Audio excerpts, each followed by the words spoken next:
single night in 1666. A small fire inside a London bakery turned into a raging inferno that swallowed over 13,000 homes, 87 churches, and left nearly 80,000 people with nothing. But here's the twist. That same disaster didn't just destroy London. It rebuilt it. Stay with me, because what rose from those ashes would change the city and the modern world forever. The Great Fire of London wasn't just a tragedy. It was a turning point. In just 4 days, the old medieval city was wiped out.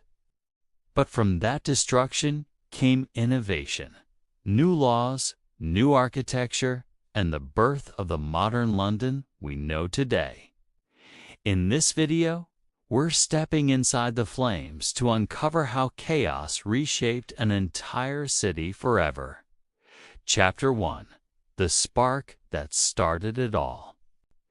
It was the early morning of Sunday, September 2nd, 1666, a quiet night in London.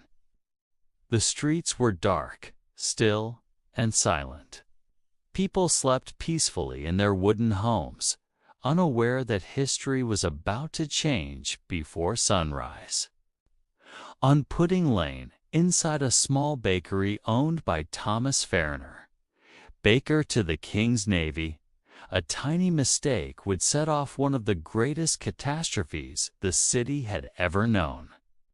Sometime after midnight, a spark from one of his ovens escaped. Maybe it was a forgotten ember. Maybe the fire wasn't fully put out after the day's baking. No one will ever know for sure. But that tiny spark caught hold of the dry firewood stacked nearby, and within minutes, flames began to spread across the bakery. At first, it must have seemed manageable, just another small kitchen fire. But the conditions that night were perfect for disaster. The summer of 1666 had been one of the driest on record. There had been no rain for weeks, and London's wooden houses, shops, and roofs were as dry as parchment. Add to that a strong eastern wind, and you had a city ready to burn. Thomas Fariner and his family were trapped upstairs. The fire raced up the wooden staircase. Smoke filled the rooms, and the heat became unbearable. They managed to escape out of a window onto a neighbor's roof, but their maid, terrified and frozen with fear, refused to jump. She became the first victim of what would later be called the Great Fire of London. By the time dawn approached, the fire had already consumed Fariner's bakery and several nearby houses. The flames leaped from roof to roof, carried by the wind like glowing arrows. People woke up to a terrifying sight: an orange sky, black smoke rising, and the sound of church bells ringing in alarm. Londoners rushed into the streets, trying desperately to save their homes. Buckets of water were passed hand to hand, but it was no use.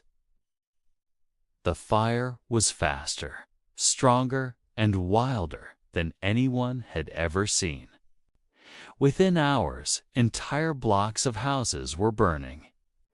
The air was filled with ash and the smell of burning wood. The city of London in the 17th century was a fire trap waiting to ignite. Its medieval design was a nightmare. Narrow streets where houses leaned so close that the upper floors almost touched each other. Most buildings were made entirely of timber, coated with pitch for waterproofing, which also made them highly flammable. Add to that open hearths, candles, and wooden roofs, and it's clear how a single spark could unleash chaos. But here's what's even more tragic. Fires were common in London. People saw them almost every month. So when the first flames broke out, local officials didn't see it as an emergency. The Lord Mayor of London, Sir Thomas Bloodworth, was woken up and informed that a fire was spreading rapidly. His response? He reportedly said, "Pish, a woman might piss it out." A statement that became infamous in history for its arrogance and disbelief. By the time he realized the true scale of the blaze, it was far too late. The flames had already reached Thames Street, filled with warehouses stocked with oil, tallow, and pitch, all perfect fuel. Within moments, explosions echoed through the air as barrels caught fire. The inferno grew so hot that people said it created its own wind, sucking oxygen and hurling burning debris across the city. Families fled with whatever they could carry: children, pets, furniture, and even beds, pushing carts and boats along the river. Some tried to save their belongings by throwing them into the River Thames, hoping to retrieve them later. Others simply watched their homes vanish in firestorms that roared louder than thunder. Eyewitnesses described the scene as a world on fire. The heat was so intense that metal objects melted, and people could feel the flames from hundreds of feet away. Even Samuel Pepys, the famous diarist, wrote in his journal that the streets looked like a furnace of hell. And yet, this was only the beginning. The fire that started in a humble bakery would rage for 4 straight days, destroying over 13,000 homes, 87 churches, and displacing nearly 80,000 people. But the question remains: how could one city burn so completely, so quickly? The answer lies not in the fire itself, but in how London was built. And that's exactly what we'll uncover next. Chapter 2. A city built to burn. To understand how the Great Fire of London spread so fast, we have to look at what London was made of. 17th century London was a city of beauty, business, and brilliance, but also one of chaos, danger, and decay. It was a city built in the Middle Ages, never designed for the hundreds of thousands of people now living inside it. By 1666, London's population had swelled to over 500,000, making it one of the largest cities in Europe. But while the people changed, the city's design never did. The streets were narrow, some so tight that 2 people could barely walk side by side. Buildings leaned inward over the streets, their upper floors almost touching. Most homes were made of oak timber frames, stuffed with straw and plaster, and sealed with pitch and tar to keep out rain. That pitch made them incredibly flammable. One spark could turn an entire street into a river of fire. Londoners lived cheek by jowl bakeries beside blacksmiths, tallow chandlers beside carpenters, homes beside warehouses filled with oil, wine, and gunpowder. No fire regulations, no safety spacing. Everything packed so tightly that when the fire reached one building, it had only seconds before it leaped to the next. And above all this, a dry summer that had baked the city to dust. It hadn't rained properly for nearly a month. Even the River Thames had sunk lower than usual. The entire city was, quite literally, a powder keg waiting for a match. But the danger wasn't just physical, it was also political and psychological. You see, Londoners in 1666 lived in a constant mix of fear and pride. Just a year before, in 1665, the Great Plague had killed almost 100,000 people, a quarter of the population. People thought the worst was behind them. The city was recovering, trade returning, and morale rising. But no one realized that London's very rebirth had been built on kindling. The poor built fast and cheap, using leftover wood and straw. Wealthy merchants added tall timber extensions to their homes to create more space. Every inch of land was packed with something flammable. Even the streets themselves were covered with sawdust, hay, and horse manure, perfect fuel for an advancing fire. At night, the city glowed with candles in every window.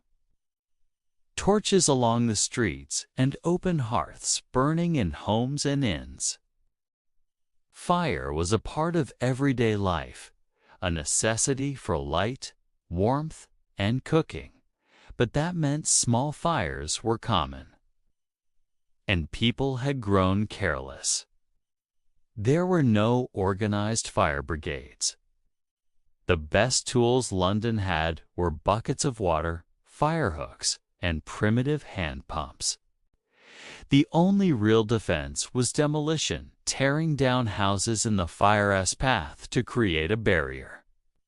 But few were willing to destroy their own property, even to save the city. So when the Great Fire began, hesitation and pride made the disaster worse. The city's construction laws, or lack of them, played a deadly role. Decades earlier, smaller fires had broken out, and some officials had suggested banning wooden houses. But the cost of rebuilding in stone was too high. People ignored the warnings. The government looked the other way. And by 1666, London stood as a wooden labyrinth, a beautiful, bustling death trap. When the fire started, the wind turned it into something no human could control. Eyewitnesses described flaming debris flying through the air, landing on distant rooftops and igniting them instantly. Some even said the fire created its own storm, pulling oxygen inward and blasting sparks outward. A fiery tornado consuming everything in its path. As the fire spread, it moved faster than anyone imagined possible. Entire neighborhoods vanished overnight. Fish Street Hill, Thames Street, Gracechurch Street. And the heat was so intense that it boiled the water in the river docks, melting metal and cracking stones. For many Londoners, it seemed like the end of the world. Priests prayed in the streets. Mothers clutched their children. And people shouted that it was a punishment from God for the city's sins. Some thought it was a foreign attack, that enemies had set the city ablaze. Panic and rumors spread faster than the flames themselves. But beneath the chaos was a brutal truth. London's own design had doomed it. Every alley, every wooden beam, every tightly packed shop was part of the same fuse, and once it was lit, there was no stopping it. By the time anyone realized how serious it was, the fire had become unstoppable. No wall, no bucket chain, no army could stop it. And the night was only growing darker. As dawn broke on the second day, the flames turned toward the city's proudest landmark, St. Paul's Cathedral. What happened next would shock the entire world. Chapter 3. The Night of Panic by the second night of the fire. London was unrecognizable. What had started as a single bakery blaze was now a roaring inferno, swallowing street after street, lighting up the night sky like a second sun. The glow could be seen from miles away. Sailors at sea reported that the sky over London was bright red, as if the world itself were burning. The city's heart, once alive with markets, merchants, and laughter had turned into a nightmare of smoke and terror. People flooded the streets, clutching whatever they could carry. Trunks of clothes, silver plates, Bibles, even caged birds. Horses pulled overloaded carts. People shouted over each other, and the streets jammed with thousands desperate to escape. There was no sense of direction. The wind kept changing, and with it, the fire's path. What seemed safe one minute became a death trap the next. Flames moved like living creatures, leaping across alleys, running along rooftops, bursting through windows in waves of orange light. Samuel Pepys, a government official whose diary became the most detailed record of the disaster, wrote that he saw a most horrid, malicious flame. Every street and lane full of fire. From the upper floors of his home, he could see the entire skyline glowing.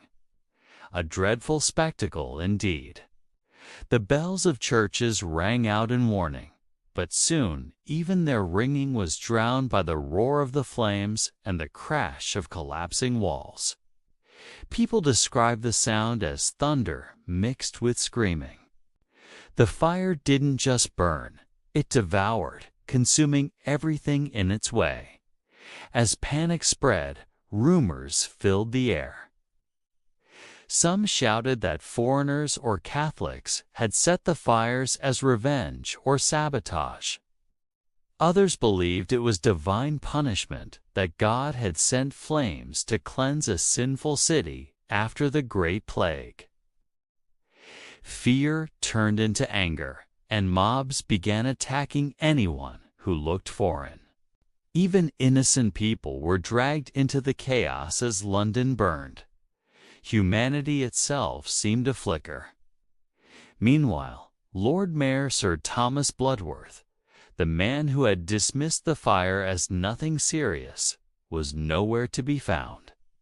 His failure to act early, to order fire breaks, or demolish buildings in the fire's path allowed the flames to grow unstoppable. The government's delay would haunt London forever.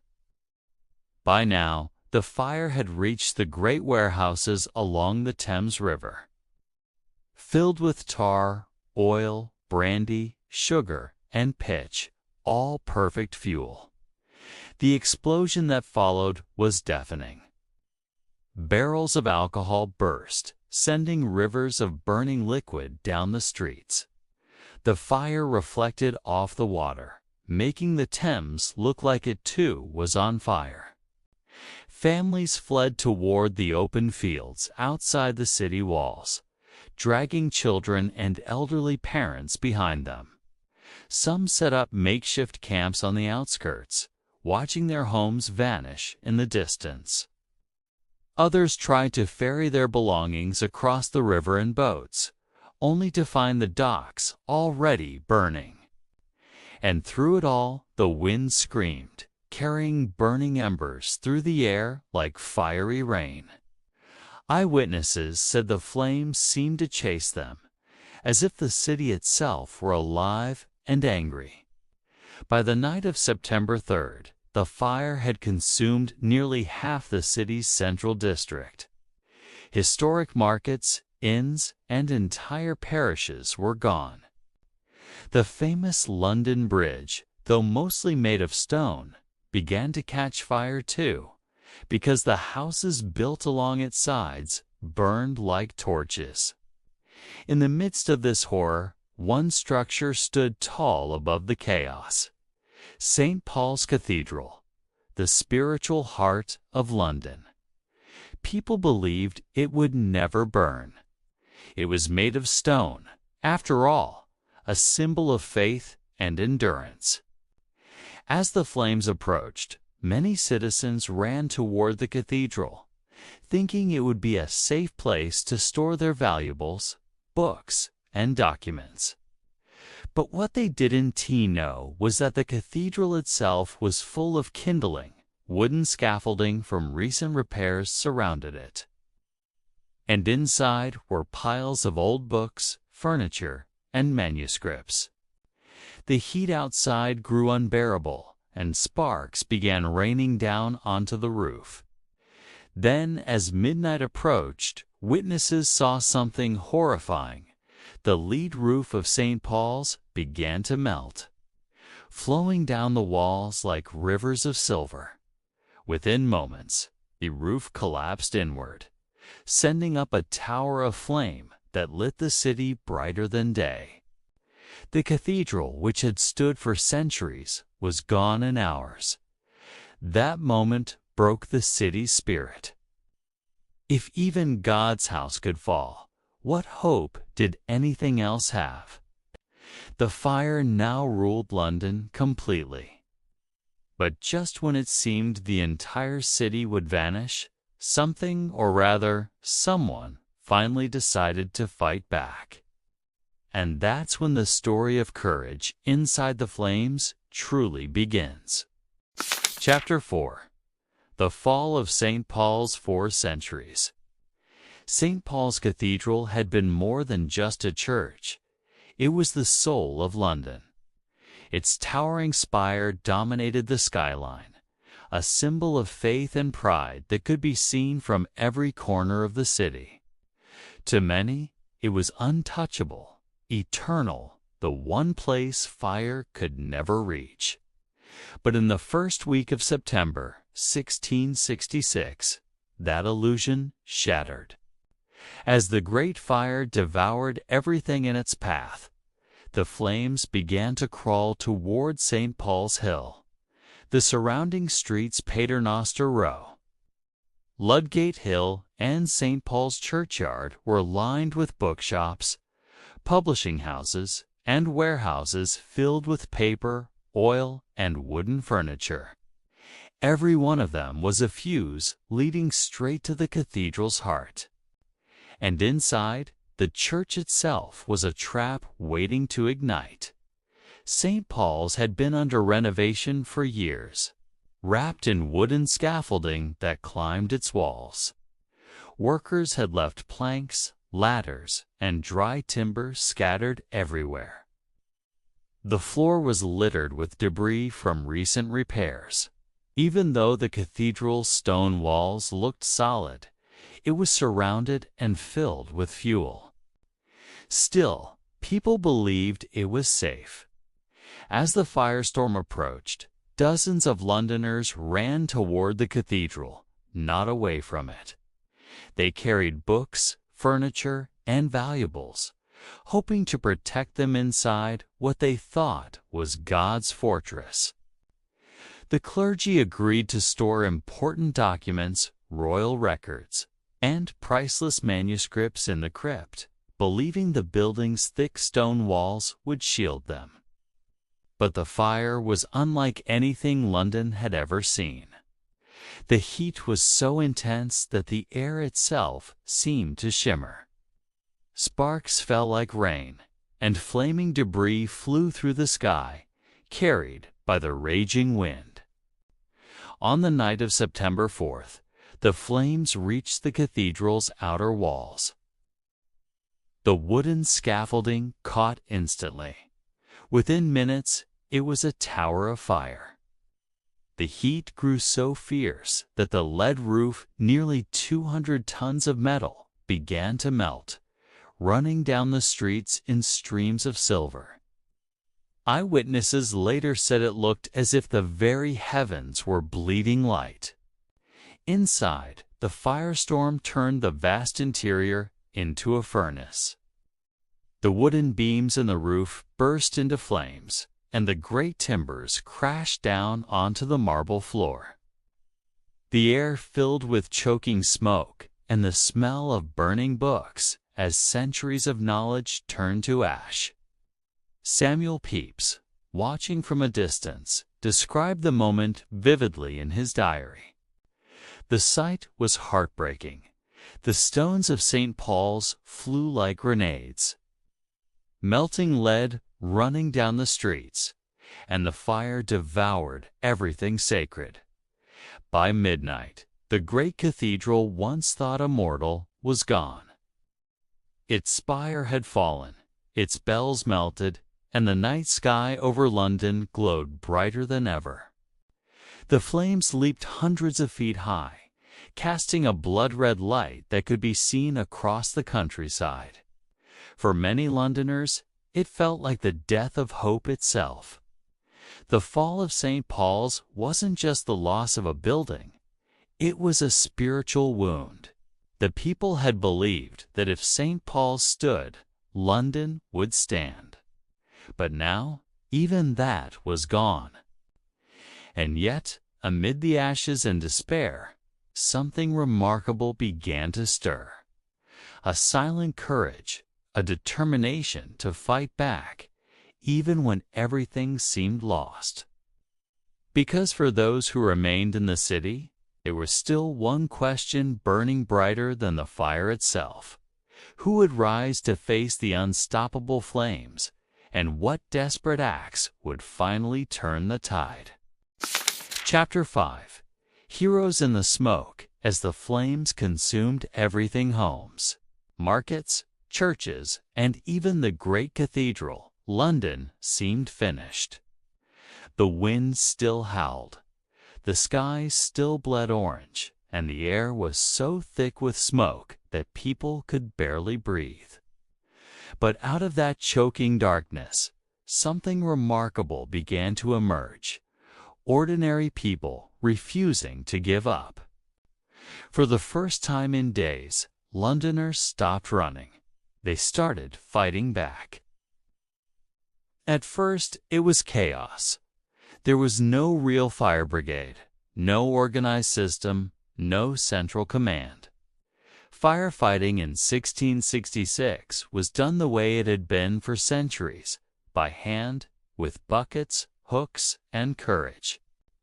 Citizens formed human chains stretching from the River Thames to the burning streets, passing buckets of water one by one.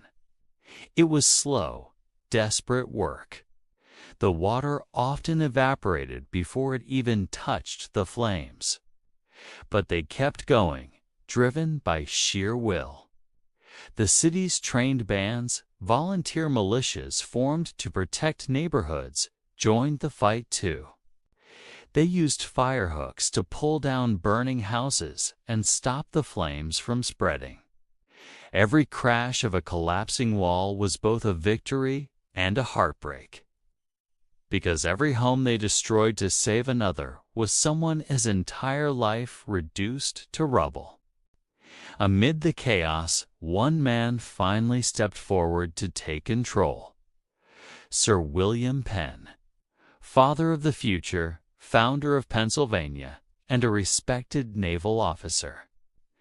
Penn organized groups of soldiers to create firebreaks, deliberate demolitions meant to starve the fire of fuel. They used gunpowder from the Tower of London to blow up houses in the fire's path. It was dangerous, deafening work. One wrong spark could ignite the barrels too early, but it was the only way left. And yet, even with all this effort, the fire refused to die. The flames were relentless, leaping across gaps, turning the air itself into fuel. The heat was so intense that stone cracked like glass and iron nails glowed red inside burning doors. Men who tried to approach too close were forced back by the heat, their clothes smoking, their faces blistering. Still, they returned again and again. They fought not for money or orders, but for their families, their streets, their city. There were no heroes in armor, no soldiers of glory, just bakers, carpenters, sailors, and mothers passing buckets through smoke and tears. One eyewitness wrote, "You could not tell night from day, only red from black, and in that red, men worked like ghosts."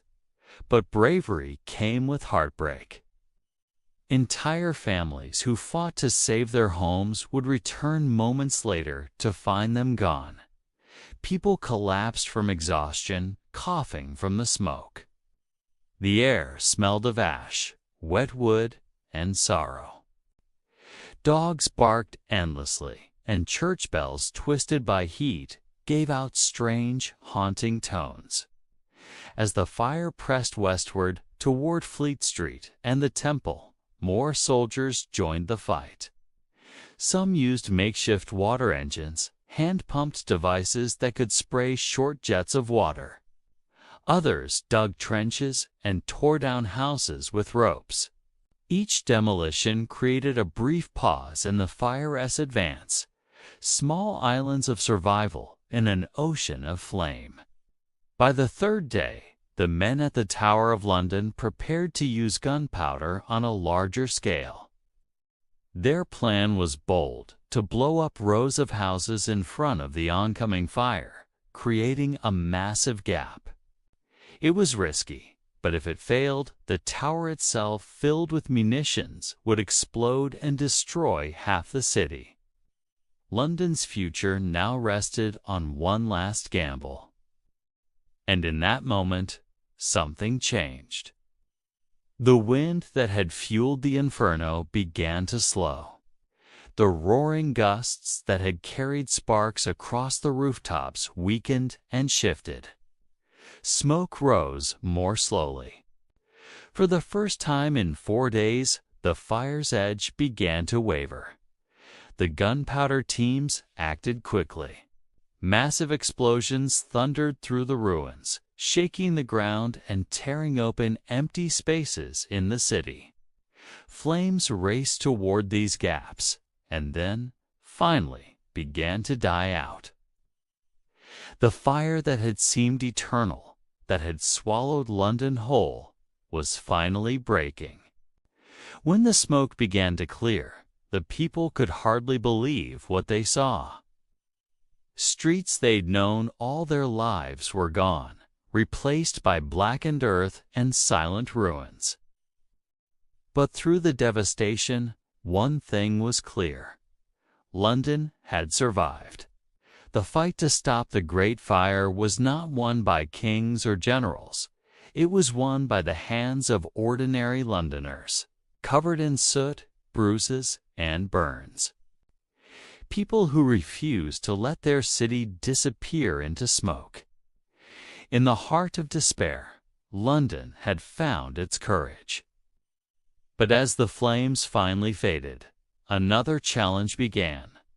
What happens when the fire is gone, but nothing is left? That's the story of London's aftermath and rebirth. Chapter 6. A last-minute miracle. For 4 endless days, London had burned. The air shimmered with heat. The streets were rivers of ash, and even the sun looked red behind the curtain of smoke. People had stopped counting the hours. Time itself had melted away. Just like the lead from the church roofs that now ran in glowing streams through the gutters. The fire had eaten its way across nearly every part of the city, from Pudding Lane to St. Paul's Cathedral. From the Thames to the edge of the fields beyond the walls, everything was fire. And yet, when everyone believed it was over, when London was destined to vanish forever, something unexpected happened. The wind changed. It didn't stop all at once. It slowed first. The violent gusts that had whipped the flames into monsters began to weaken. Then, as night fell on the 4th day, the wind shifted direction entirely. The fiery breath that had been pushing westward suddenly turned back on itself, smothering its own path. It was as if the fire ran out of oxygen, out of rage. For the first time, the roar began to fade. Men could hear their own voices again, shouting across the ruins. The flames that had towered over rooftops now flickered low, licking the smoldering remains of beams and stone. Londoners looked up at the sky and saw rain, Not a storm, not a flood, but small, soft drops of rain falling through the smoke.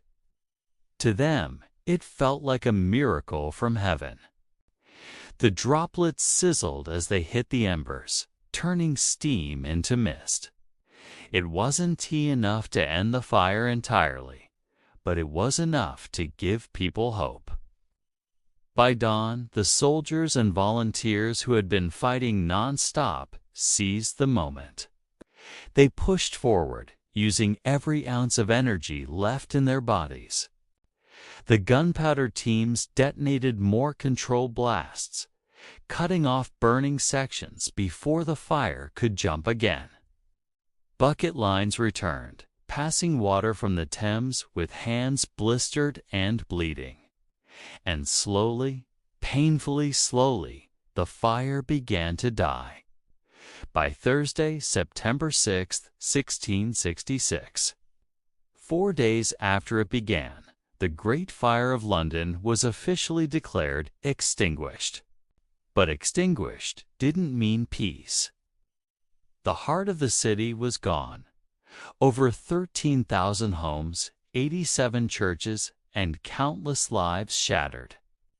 The proud skyline of medieval London had vanished into smoke and silence. As survivors walked the ruins, they described scenes that felt unreal. Melted glass pooled like ice on the ground. Iron gate hinges twisted like vines, and whole neighborhoods reduced to gray dust. And yet, amid this destruction, there was life. Small fires still glowed under the rubble, but people began digging, searching for anything left: a pot, a Bible, a coin, a sign of what used to be. Children played with bits of blackened timber, while elders sat silently, staring at the horizon where London once stood. Even King Charles II, who had watched helplessly from the outskirts, rode into the ruins to see what was left. The king's royal robes were stained with ash as he walked through the wreckage, promising to rebuild. Witnesses said he wept when he saw St. Paul's Cathedral, the city's symbol of faith, reduced to ruins. But as smoke curled into the pale morning sky, the people of London realized something extraordinary. Though their city was destroyed, our spirit wasn't. The Great Fire had burned their homes, but it had also burned away centuries of decay, disease, and wooden chaos. Beneath the ashes lay a chance for something new, something greater than before. And that realization spread like a new kind of fire, a fire of hope. One eyewitness wrote, "Though we lost all, yet we gained resolve. We shall build again, fairer and stronger than ever." This wasn't the end of London's story. It was the beginning of its rebirth. What rose from those ashes would change not only the city, but the very idea of modern urban life. In the next chapter, we'll step into From Ashes to Blueprints and witness how London's tragedy became the foundation for a new, fireproof world. Chapter 7. From Ashes to Blueprints, when the last embers faded and the smoke finally drifted away. The scale of London's devastation came into focus. From the Tower in the east to Temple Bar in the west, almost everything within the city walls had been reduced to ashes. What had once been a maze of medieval timber and cobblestone was now an open scar of blackened ground. It was said that if you stood on the ruins of St. Paul's Hill, you could see from one end of the city to the other, a sight that had been impossible for centuries. No walls, no roofs, no streets, only emptiness. The silence was haunting. Birds returned before people did. The smell of smoke hung for weeks. Yet beneath that silence came a powerful question. What now? For some, the answer was despair. Thousands were homeless, huddled in makeshift camps outside the city gates, living under tents and eating donated bread. The Thames became a floating city of boats and barges as families tried to save what little they could. But for others, the answer was opportunity, a once-in-history chance to rebuild London from the ground up. Among them stood a man whose name would become legendary. Sir Christopher Wren, a mathematician, astronomer, and architect. Wren saw what others could not. Where they saw ruins, he saw a canvas. His vision was bold, radical, and almost futuristic for the time. He imagined a city of wide boulevards, open squares, and grand stone buildings that could never burn like the wooden labyrinths before. His plan looked more like Paris or Rome than old London, with symmetry, space, and beauty woven into the design. The idea was to replace chaos with order, danger with safety, and wood with brick and stone. But there was a problem: time and money. London was in crisis. People needed homes immediately. Shopkeepers needed places to sell. Bakers needed ovens, and merchants needed docks. So while Wren's grand vision inspired many, it proved too ambitious for the desperate moment. The city couldn't wait decades for perfection. Still, the foundations of his ideas took hold. New building regulations were introduced, the first of their kind in English history. Wooden houses were banned in the central city. Streets were widened, and fire breaks were built into the new layout. The Rebuilding Act of 1667 made it law that every house had to be built from brick or stone, and roofs must be tiled, not thatched. For the first time, London was being designed, not just built. And Wren, though his master plan was never fully realized, still achieved something monumental. He was given the task of rebuilding the city's churches, including his greatest masterpiece, St. Paul's Cathedral. The old St. Paul's, the pride of London, had fallen to the fire in a storm of glowing embers. Wren vowed to replace it with something that would not only symbolize faith, but resilience. It took decades to complete, but the result was breathtaking. The dome of St. Paul's rising like hope itself above the skyline. To this day, it remains one of the most iconic structures in the world, a reminder that London was reborn from its own ashes. Beyond architecture, something else changed, something deeper. The Great Fire taught London hard lessons about sanitation, safety, and the fragility of urban life. Before the fire, the city had been overcrowded, filthy, and plagued by disease. The fire, brutal as it was, burned away much of the old contamination, even the flea-infested areas that had fueled the Great Plague the year before.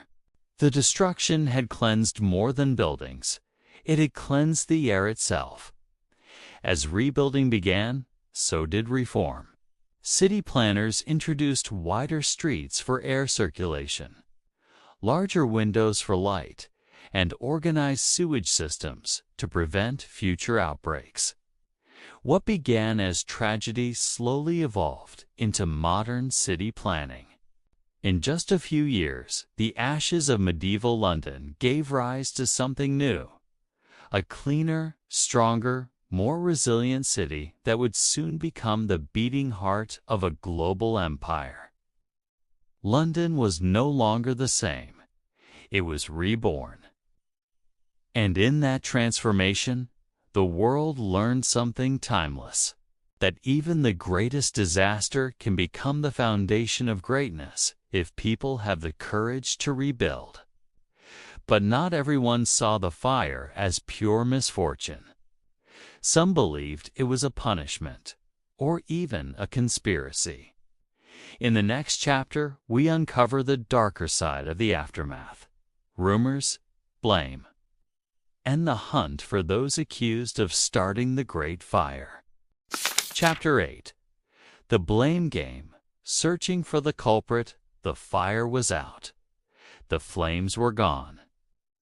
But another kind of fire, a fire of fear, rumor, and anger, was just beginning to burn across London. When people lose everything, they don't just look for answers, they look for someone to blame. In the days after the Great Fire, thousands wandered through the ruins, silent, hungry, and stunned. The city that had once echoed with church bells now echoed with whispers. Who did this? Was it an accident, or something worse? For many, it was unthinkable that such destruction could happen by chance. The fire had started in a small bakery on Pudding Lane, owned by Thomas Farriner, the king's baker. He and his family had escaped through a window. But that simple fact raised suspicion. People asked, why did his house catch first? Why did the flames spread so fast? Fear and frustration turned quickly into fury. Crowds gathered in the ruins, shouting for justice. Rumors spread that foreign agents, Catholics, or even the French and Dutch England's rivals in war, had set the fire deliberately. The truth didn't matter anymore. In a traumatized city, reason was lost to emotion. Within days, mobs began attacking anyone who looked or sounded foreign. Shops owned by immigrants were looted. People with foreign accents were beaten in the streets. One eyewitness described the chaos. The people were mad with rage. They cried out against strangers, saying, "You did it. You set the city aflame." Authorities tried to calm the hysteria, but fear was spreading faster than the fire ever did. Even King Charles II had to ride through the city personally to stop the violence, declaring that the fire was an accident, but few believed him. Then, one man's words changed everything. A Frenchman named Robert Hubert, a watchmaker, was arrested after he drunkenly confessed to starting the fire. He claimed to be an agent of the Pope and said he had thrown a fireball through the bakery window on Pudding Lane. It sounded convincing until investigators discovered that Hubert hadn't even arrived in London until 2 days after the fire began. He couldn't have done it. Yet the people didn't care. They wanted closure, and Hubert's confession gave them someone to hang their grief on, despite the absurdity. Hubert was found guilty and executed by hanging at Tyburn in October 1666. Even the judges knew he was innocent, but the city's fury demanded a sacrifice. Centuries later, historians agree. Hubert was mentally unstable and forced into a false confession. The real cause of the fire was almost certainly accidental. A small spark in Farriner's bakery that ignited nearby kindling and spread through the city as tightly packed wooden buildings. But in that moment, facts didn't matter.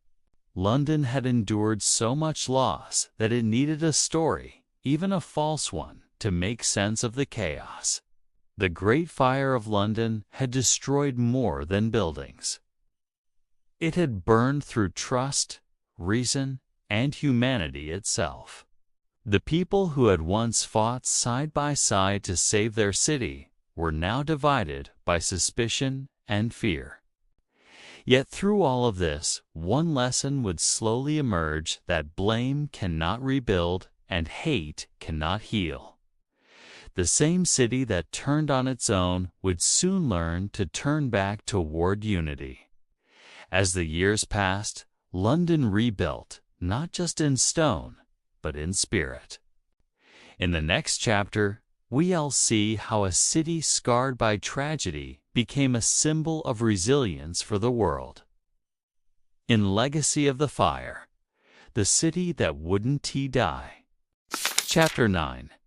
Legacy of the Fire, the city that wouldn't die when the smoke finally cleared. And the ruins cooled. London lay silent, a wounded city, staring at the sky through the skeletons of its burned-out homes. But beneath that silence, something began to stir. It wasn't just the sound of hammers and saws rebuilding walls. It was the sound of a city refusing to die.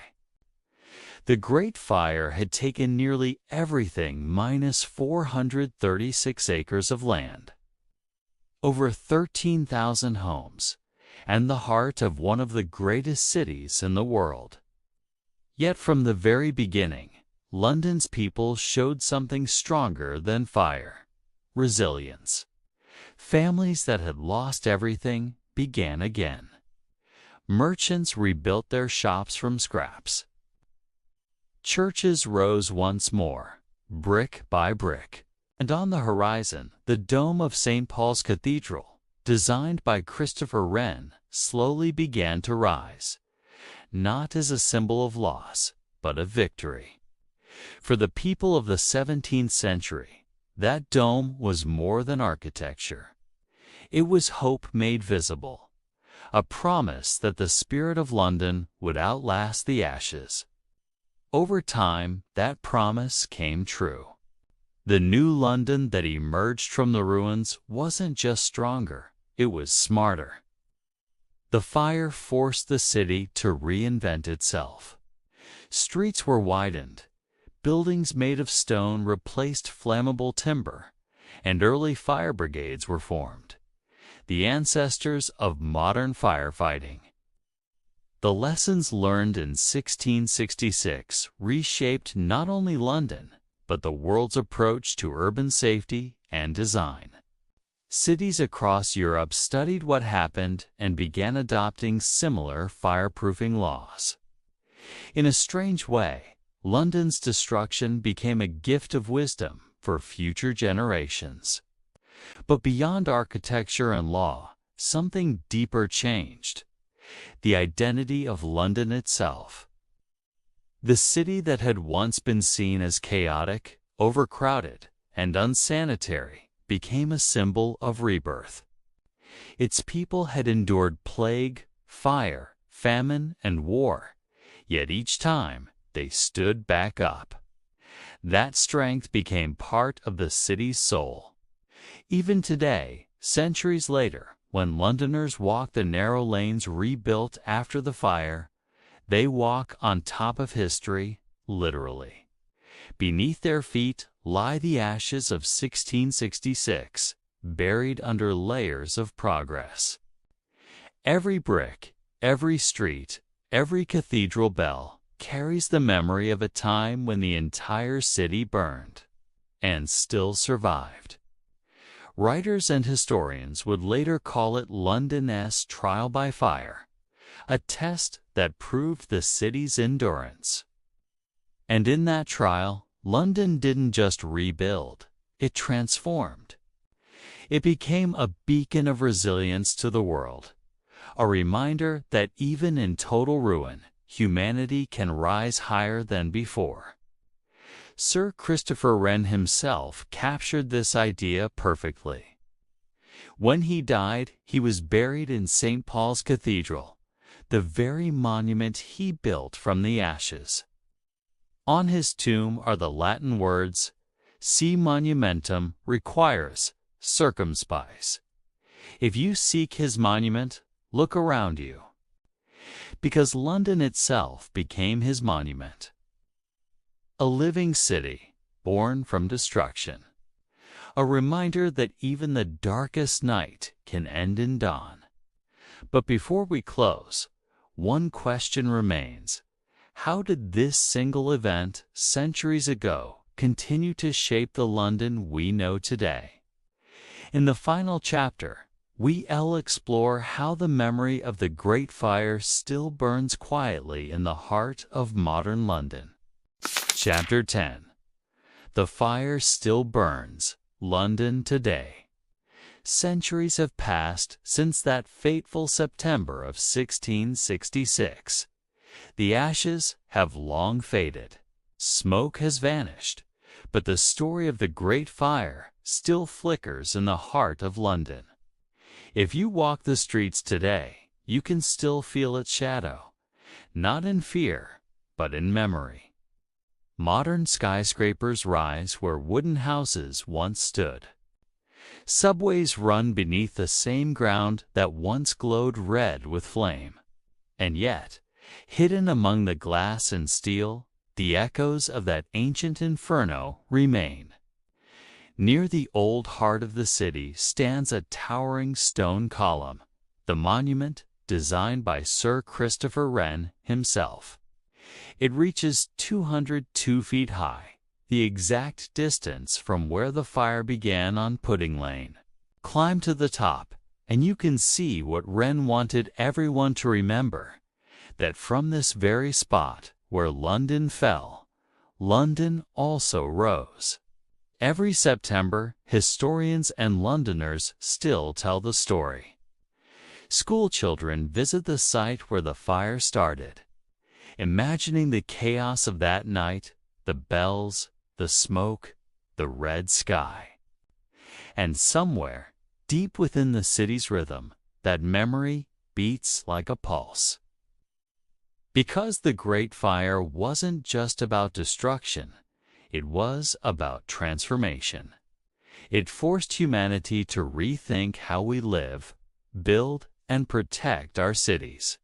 It gave birth to fire codes, to organized fire brigades, to architecture that values safety as much as beauty. Every brick laid in modern London carries a quiet lesson from 1666, that progress is built on survival, and survival is built on unity. Even the skyline tells the story, the Dome of St. Paul's, still standing proudly between towers of glass, an ancient survivor among modern giants. It's a symbol that history never truly ends, it just changes form. The fire that once destroyed London is gone. But the fire that rebuilt it still burns in the city's heart, in its people, and in its story. It burns in every act of resilience, every comeback, every time humanity rebuilds from the ashes, not just in London, but everywhere.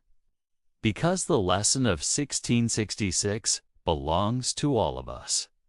No matter how complete the destruction, hope always finds a way to rise.